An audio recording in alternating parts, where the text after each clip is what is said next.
Hello everyone, I'm Anastasia. I welcome you all to this new session of Fundamental of Nursing. So in our previous session, as we have discussed, what does communication means, what is the purpose, what are the levels, as well as the communication process. In today's session, we are going to continue the same topic of communication. In this session, we are going to deal with another subtopic, that is the form of communication, or we could say the flow of communication. So here, as we all know that, in an organization, the communication can flow both formally or informally. So what do you mean by formal communication? Here, formal communication is the communication that follows an official hierarchy, which means any communication that needs to be done will follow an official hierarchy, okay? Which means it cannot be done freely, or it cannot be done randomly, from one person to the other, but it should follow certain steps or certain personnel, okay? Then here, this formal communication can flow in various directions. It can be the downward communication, the upward communication, the horizontal, the vertical, also known as the lateral communication, or the diagonal communication. So what is downward communication? Here, downward communication is a communication which is done from the superior to the subordinate. So here what will happen is that whenever, a superior, let's say, wants to, advise, instruct, or request, or even inform anything to the subordinates, they will follow this downward direction. Like suppose a manager, if a manager wants to inform or instruct something to the subordinates, as a manager, he will be communicating this information to the nursing superintendent. From her, she will be communicating it to the ward in charge. From the ward in charge, then only it will be communicated to the staff nurse. So this is how, this downward communication is. This downward communication can either be face to face or in a written form, whereby notice will be sent, or even through telephonic communication. So this is what downward communication is. Downward communication, as I've said, is the communication which is done from the superior to the subordinate. This communication usually occurs when the superior wants to share any information, any instruction, any advices to their subordinates. Okay. So now here, moving on to the upward communication. So what do you mean by upward communication? This upward communication is just the opposite of what downward communication is, which means this is a type of communication which will take place from the subordinate to the superior. So this communication is usually done when the subordinate wants to request, to inform, or even to report anything to their superior. This communication is, however, very essential, because it is only through this communication that the superiors will get to know what are the problems or what are the things that the subordinate wants. Through this, the superior will also get an idea of what is the feelings of the, subordinates of their juniors who are working there. What are the feelings towards their job, their colleagues, as well as the organization as a whole. So as I've said, downward communication is defined as a communication which is being done from the superior to the subordinate, and upward communication is a communication which is done from the subordinate to the superior. So now here, moving on to the next one, that is the horizontal communication. So what is this horizontal communication? This horizontal communication is the communication which is done between the employees of the same level but of different department. So now here, for example, okay, if we take a ward in charge of a medical ward and a ward in charge of a surgical ward, what is their position? They are on the same position, right? Both of them are ward in charge. It's just that they belong from two different departments. So this horizontal communication occurs when these two people wants to communicate with each other. Okay, so when these two people communicate, shares any information, this is known as a horizontal communication. This communication is necessary, especially when it is related to your patient. Okay, like suppose now if a patient comes to the hospital, okay, first he will be saying that, I'm just having a stomach pain, so you may admit him to the medical ward. But after various diagnostic evaluation, we have found out that he's suffering from maybe appendicitis. So what is the next thing is, we will plan for surgery, right? So after surgery, we have to admit this same patient to the surgical ward. We can't admit him to the medical ward again, right? So in order for this to go on smoothly, there must be a coordination between the nurses who are working in different departments. Why? So that the nurse will get all the information which is required about the patient from the previous nurse who was providing care to this patient. Okay, so this communication is very important because this will facilitate a good coordination between the staffs. It will save time as well as bridge the communication gap which can occur in various departments. That is why it is said that horizontal communication is a communication between two employees who are at the same level but different department. Now moving on to the last one, that is the diagonal communication. So what do you mean by diagonal communication? Here diagonal communication is a communication that will occur between employees of different levels as well as different departments. Here this communication flows in all directions and cuts across all the functions and levels of the organization.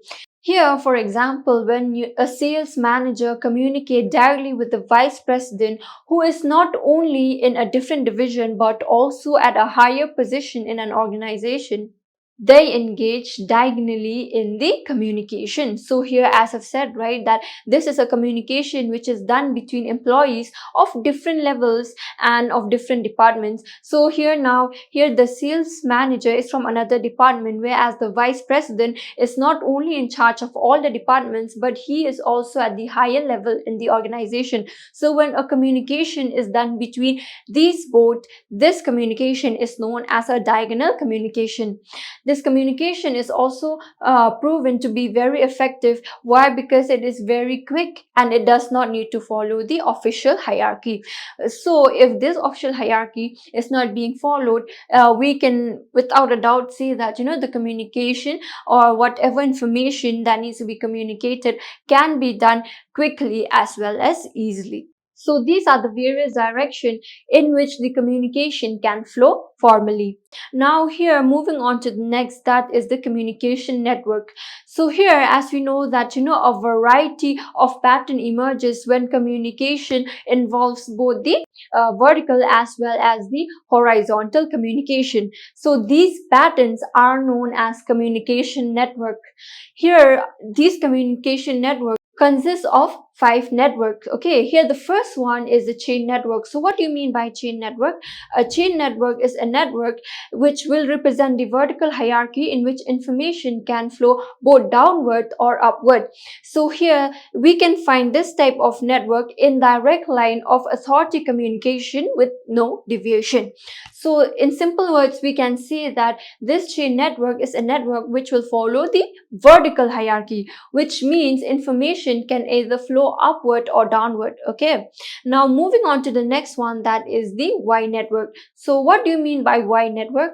The Y network is in effect a multi-level hierarchy in which information can flow both horizontally or vertically.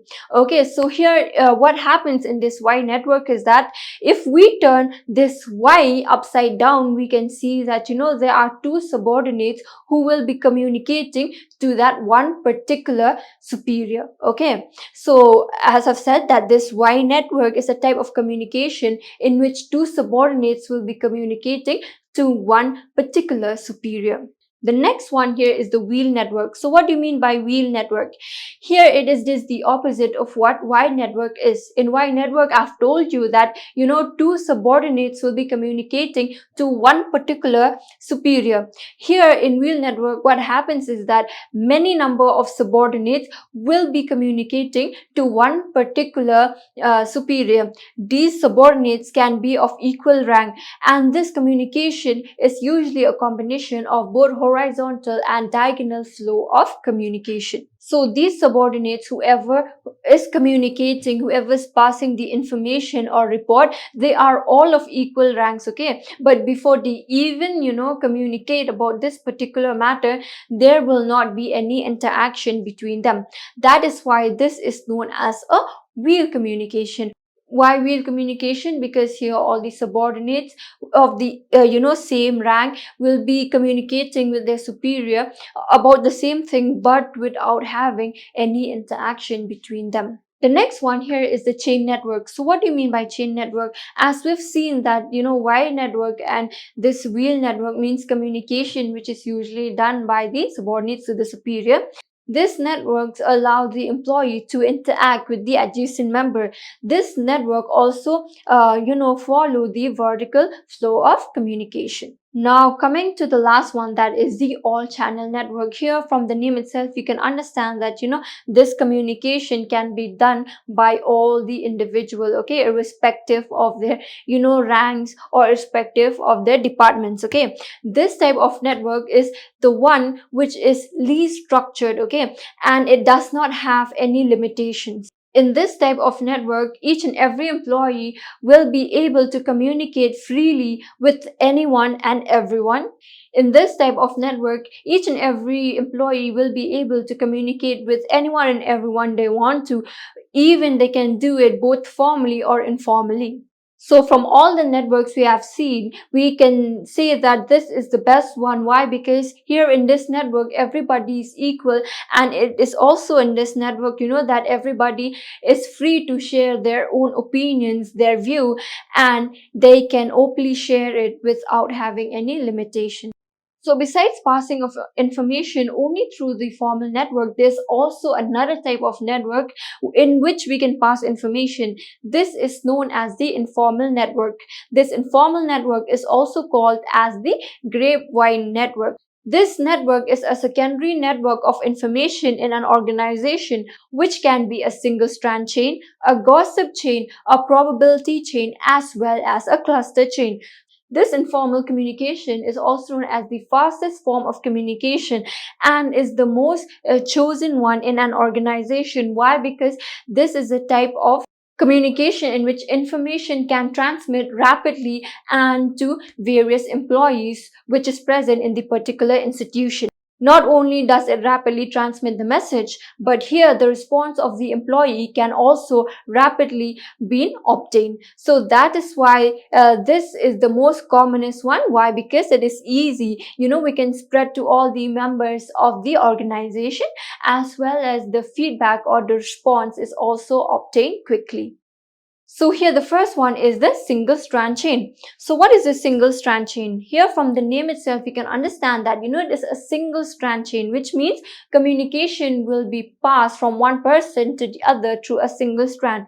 Imagine now if I need to communicate anything to you, what I will be doing is I will come directly to you and I will communicate, or I'll pass this information directly. So whenever you pass any information directly, this is known as a single strand chain. The next is the gossip chain.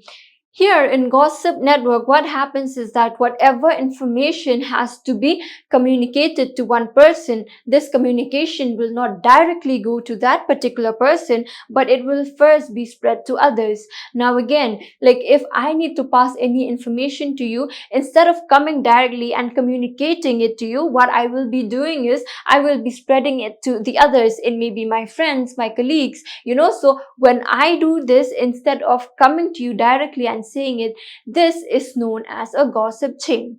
Why? Because here in a gossip chain, what happens is that even suppose if I had only spread it to 2-3 person, to 2-3 of my friends or my colleagues, what these people will do is they will be spreading to the others, or to their other friends or colleague, and this is how this information can pass on in the organization. The next one here is the probability network. So what happens in this probability chain or the probability network is that information will be passed from one person to the others randomly. So as I've said that, in this gossip chain or the gossip network, information will be spread from me first to my, friends or to my colleagues, right? And then from there, this will start spreading. But in probability network, what happens is that I will be spreading the information to anyone who I meet. Okay, randomly I'll be spreading it to any person who I meet. So when I do this, this is known as the passing of information through the probability network. Now moving to the last one, that is the cluster chain. So what is cluster chain? In this, cluster chain or cluster network, what happens is that I will be passing the information to only a selected few members. Okay. So this is similar to the gossip chain. In gossip chain, what happens is I will be spreading to my friends will be spreading to their other friends or to the other colleagues, and so on and so forth. But here in this cluster chain, what happens is that if I spread this information to my friends, it will only remain between me and my friends. Okay, so this cluster chain is a type of communication in which information is passed by the selected people to a few people or a few of the others. So these are the various chain or network in which information can be transmitted informally. So now here, what are the advantages of this grapevine communication or informal communication? Here, the first advantage is that it is not expensive. So when you communicate anything, about anyone, this is not expensive, right? Now the second one is it is rapid multi-directional. As I've said that this informal communication does not follow an official hierarchy, right? And we can communicate about this to anyone we like, so it is multi-directional. The third one is that it can resolve conflict. So as I've said, informal communication is the communication which is done freely. So when this passing of information is being done, as this information will be transmitted rapidly, the person about whom this particular information is being communicated might come to know about this at the earliest and can also resolve from the occurrence of any conflict. It also serves as an outlet if there is presence of any frustration, anxiety, voluntary or unwanted worries. So these are the various advantages of an informal communication. Now let us look at the disadvantage. So what are the disadvantages of this informal communication? The first one is that it can reveal many errors, especially if whatever information has been communicated is not proven that it is right enough. If it is just a baseline or an imaginary, then this can prove to be harmful. It can also lead to misunderstanding, especially in cases where the information has not been spread completely. And the last one is that it can also cause the damage to the organization because of its excessive swiftness in all times. So these are the various disadvantages of the informal communication. So here we have come to the end of this topic. So in today's session, we have discussed about the flow of communication. We have discussed that in an organization, the information can flow either formally or informally. We've also discussed about the various directions in which information can flow formally, and we have also discussed about the various networks or the chain that an informal communication can be passed. Okay, so at the end we've also discussed about what are the various advantages as well as disadvantages of this grapevine or the informal communication. So I hope you guys have understood this topic. I'll be meeting you guys in another session whereby I will be continuing this topic. I'll be teaching about the various types as well as the various modes of communication. So until then, have a good day. Thank you.